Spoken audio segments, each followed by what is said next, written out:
ইমামবাড়া হাসপাতালে ডিউটিরত অবস্থায় service revolver থেকে গুলি চালিয়ে আত্মহত্যার চেষ্টা পুলিশ কর্মীর। তাকে আশঙ্কাজনক অবস্থায় আইসিইউতে ভর্তি করানো হয়েছে। আহত পুলিশ কর্মী চন্দননগর পুলিশ লাইনের বারাকে থাকতেন। কি কারণে তিনি আত্মঘাতী হওয়ার চেষ্টা করলেন তা নিয়ে ধোঁয়াশা। মানসিক অবসাদে ভুগছিলেন কিনা তাও খতিয়ে দেখা হচ্ছে। ঘটনায় চাঞ্চল্য ছড়িয়েছে এলাকায়। পুলিশ সূত্রে জানা গিয়েছে, আহত পুলিশ কর্মীর নাম হিমাংশু মাঝি। তিনি বাঁকুড়ার বাসিন্দা। চন্দননগর পুলিশ লাইনের র্যাফে পোস্টিং ছিল তার। বৃহস্পতিবার রাতে ইমামবাড়া হাসপাতালে পুলিশ লকআপে ডিউটিরত ছিলেন তিনি। ডিউটিরত অবস্থাতেই হিমাংশু নিজের সার্ভিস রিভলভার থেকে গুলি চালিয়ে আত্মহত্যার চেষ্টা করেন।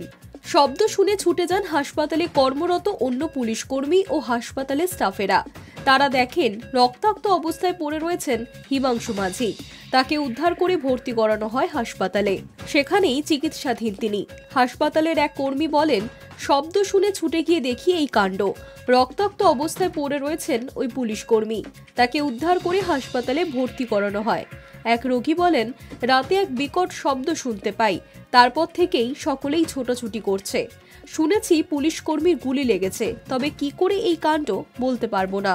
পুলিশ কর্মী গুলিবিদ্ধ হয়েছেন খবর শুনে সকালেই ছুটে যান স্থানীয় কাউন্সিলর সমীর সরকার। তিনি জানিয়েছেন, খবর পেয়েছি হাসপাতালে গুলি চলেছে, পুলিশ কর্মী গুলিবিদ্ধ হয়েছেন, তবে কি কারণে এই কাণ্ড ঘটেছে তা বলতে পারবো না।